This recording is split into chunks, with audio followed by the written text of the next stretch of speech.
اچھا اس سے پہلے کہ میں بھول جاؤں, آپ کو آپ نے انڈیا کی بکس پڑھی تھی, ٹیکسٹ بکس جب آپ بڑے ہو رہے تھے, انڈین جیسے انڈین کا Indian social studies and stuff like that, تو اس میں قائد اعظم کو, جیسے ہمیں تو جو ہماری سوشل اسٹڈیز کی بک ہے نا اس میں نہرو کو اور گاندھی کو, بلکہ گاندھی کو اتنا نہیں, نہرو کو بہت ولن کر کے دکھایا جاتا ہے کہ بڑا کمینہ آدمی تھا.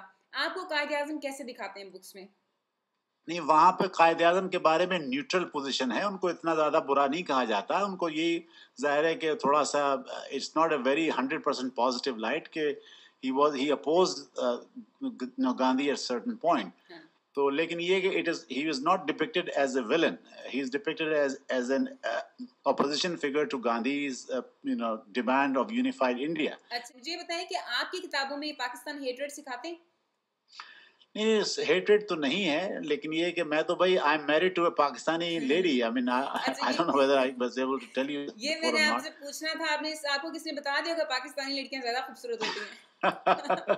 وہ خوبصورتی تو اپنی جگہ ہے, لیکن یہ کہ ان کو ایڈجسٹ ہونے میں ٹائم لگا بہت. مطلب یہ کہ کئی دفعہ ایمبیرسنگ سچویشنز آئیں کہ ہمارے انڈین دوستوں کے سامنے ان کے منہ سے کچھ نکلا, کہ کیونکہ وہ بھی she grew up also with this kind of negative views about Indians. تو لیکن یہ اب ماشاءاللہ 25 سال 24 سال ہو گئے ہیں, تو she is much better now in how she feels about these things.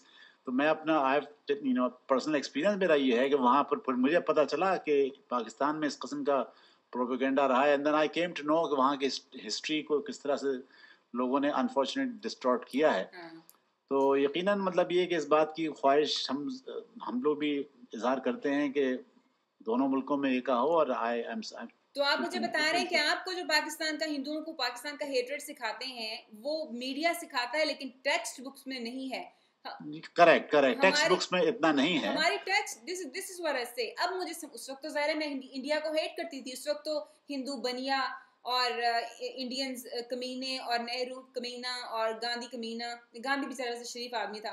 تو اس وقت میں یہ سمجھتی تھی. یہاں میں آئی ہوں اور میں نے جب نیوٹرلی دیکھا ہے نا, دونوں کی ہسٹری دوبارہ پڑھی ہے, تو اس سے مجھے یہ پتا چلا ہے کہ ٹھیک ہے میڈیا تو جو ہیٹریڈ پھیلاتا ہے, لیکن ٹیکسٹ بک میں جو آپ کو سکھانا ہوتا ہے نا کہ فلاں ملک کے آپ کی brain washing, extensive brain washing India کے اگینسٹ, اس سے ہمیں کیا ملتا ہے, why are they doing this. لیکن مجھے یہ بات مجھے پہلے بھی کسی نے بتائی ہے کہ انڈیا کی ٹیکسٹ بکس میں بھی اس لیے کہ دے آر سیکولر, انڈیا کی ٹیکسٹ بکس میں ہیٹریڈ نہیں ہے مسلم. اور وہاں پہ بھی ڈاکٹر شازیہ وہاں ایکسٹریمسٹ ایلیمنٹس ہیں. وہاں مجھے اچھی طرح یاد ہے, مطلب پی این سود اور اس قسم کے لوگوں نے کتابیں لکھی ہیں جس میں انہوں نے لکھا ہے جی کہ تاج محل واز کہ ہندو ایک مونومنٹ تھا, مسلمانوں نے اس کو چینج کر دیا, اور ساری مسجدیں جو ہے مندر تھیں پہلے, یہ سب اس قسم کے پروپیگنڈا. لیکن وہ ٹیکسٹ بک نہیں, مطلب گورنمنٹ چیز نہیں ہے. وہ سب لوگوں کو پتا ہے کہ وہ ایکسٹریمسٹ ہیں, وہ لوگ اس کو کچھ لوگ خریدتے ہیں وہ بکس کو, لیکن وہ پرائیویٹ قسم کی لٹریچر ہے. وہ it is not sanctioned as part of any school. Private literature جو ہے نا اس کو میں مائنڈ نہیں کرتی. مجھے دکھ اس بات کا ہوتا ہے کہ دیکھو ٹیکسٹ بکس پہ تو انسان بلائنڈلی بلیو کرتا ہے نا. بچے کہتے ہیں کہ جو بات ٹیکسٹ بک میں لکھی ہے وہ صحیح ہے. تو اچھا مزے کی بات ہے, قائد اعظم کو ہم لوگ خدا کے بعد قائد اعظم, خدا رسول کے بعد ہم لوگ قائد اعظم کو رکھتے ہیں نا پاکستانی. تو قائد اعظم اگر بندہ ظاہر ہے there are brilliant people, intellectual people, وہ تو مائنڈ نہیں کرتے. دے نو کہ nobody is perfect. Even prophet حضرت محمد صلی اللہ علیہ وسلم کہتے تھے کہ میں بھی انسان ہوں, میرے اندر بھی خامیاں ہیں. لیکن اگر جناح کے خلاف کوئی بات کر دو, یا خلاف کیا یہی کہہ دو کہ بھئی ہو سکتا ہے کہ اس کی آئیڈیالوجی میں کوئی کمی ہو, تو پاکستانی تو مرنے مارنے پہ اتر آتے ہیں, کیونکہ وہ پیغمبر کے بعد درجہ دیتے ہیں نا. بلکہ خرابی کیا, میں نے صرف ایک بار یہ کہہ دیا کہ جناح نے یہ کیا ہے, تو 2-4 لوگوں نے گالیوں والی میلز لکھی کہ محمد نہیں, قائد اعظم محمد علی جناح کیوں نہیں کہا, صرف جناح کیوں کہہ دیا. تو تھنگز لائک دیٹ. خیر میں تو تصور بھی نہیں کر سکتی تھی کہ قائد اعظم محمد علی جناح نہ کہوں انٹل نہ. اب امریکہ میں ہر کوئی جناح کہتا ہے نا, بیکاز وہ ہمارے لیے قائد اعظم ہے, امریکنس کے لیے نہیں. تو ان سے باتیں سن کے ان کی موویز دیکھ کے I started calling him Jinnah as well. اچھا کہ جو کشمیر کے لوگ ہیں وہ انڈیا کے ساتھ آنا چاہتے ہیں یا پاکستان کے ساتھ آنا چاہتے ہیں, what do you think about that? میرا جو پرسنل ایکسپیرینس ہے, میرے میڈیکل کالج میں جب میں پڑھتا تھا تو میرے سینئر تھیں, رجسٹرار ہوتی تھیں, ڈاکٹر کشمیری تھیں, ڈاکٹر سریا. مجھے ابھی تک یاد ہے کہ ہم لوگ تو ایکچولی یہ سمجھتے تھے کہ وہ انڈیا کے سب ساتھ ہوں گے, لیکن یہ کہ ان کا جو ایٹیٹیوڈ تھا, جو ریمارکس مجھے ابھی یاد ہیں, بہت سال 30 سال زیادہ پرانی بات ہو گئی ہے, وہ بالکل انڈیپینڈنٹ ان کے ویوز تھے, اور وہ اپنے آپ کو جو تھی نہ انڈیا کا حصہ سمجھتی تھیں اور نہ پاکستان کا.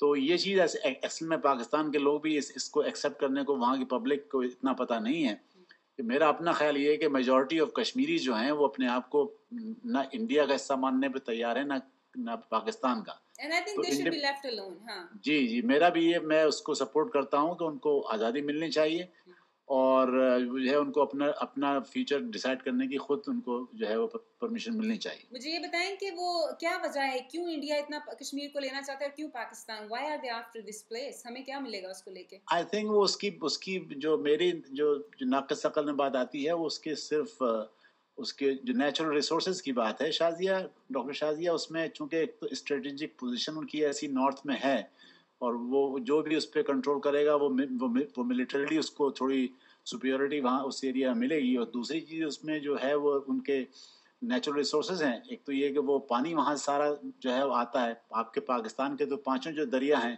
وہ کشمیر سے نکلتے ہیں, تو جو بھی کشمیر کو اس پہ ہوگا حکمرانی ہوگی وہ اپنے واٹر ریسورسز کو کنٹرول کرے گا. That is I think the most important thing. اور انڈیا کی ظاہر ہے وہ سب جو ریورس ہیں وہ بھی وہیں سے اوریجنیٹ ہوتی ہیں, تو India can not give up completely that. تو یہ سارا سلسلہ ہے. اگر یہ دونوں چھوڑ دیں کشمیر کو, کشمیر دونوں ملکوں کا پانی چلتا رہنے دے, کم از کم کشمیر میں سکون تو ہو جائے گا نا. وہاں پہ کبھی آتا ہے کہ جی انڈین آرمی نے کل کیا اور ریپ کیا, کبھی آتا ہے پاکستانی آرمی نے کل کیا اور ریپ کیا. بھائی تم لوگ کشمیر کو ان کا اپنا پریزیڈنٹ بناؤ, ان کا اپنا پرائم منسٹر بناؤ, انڈیا بھی نکل جائے, پاکستان بھی نکل جائے, کشمیری لوگ وہاں پہ رہیں اور دونوں ملکوں کا پانی چلتا رہنے دیں. میں تو بالکل اس چیز کو سپورٹ کروں گا. آئی ہوپ کہ پولیٹیشینس کی سمجھ میں آیا, ان سب کو اصل میں ایک موقع مل جاتا ہے جنگ کرنے کا اور مطلب وہ ایک جھگڑا بڑھانے کا, اور اسی وجہ سے وہ چیزیں جو ہیں وہ کمپلیکیٹ ہوتی چلی جاتی ہیں. جو بندہ جنگ کو سپورٹ کرتا ہے نا اس کو تو میں ویسے ہی پسند نہیں کرتی. میں کہتی ہوں جنگ تک تو کبھی نوبت آنی نہیں چاہیے, جنگ سے بری کوئی چیز نہیں ہے. اب طالبان ہمیں اس پہ لے کر آئے ہیں کہ جنگ کی کنڈیشن, جنگ کی سچویشن ملک میں ہو گئی ہے, لیکن ویسے جنگ is not a good thing.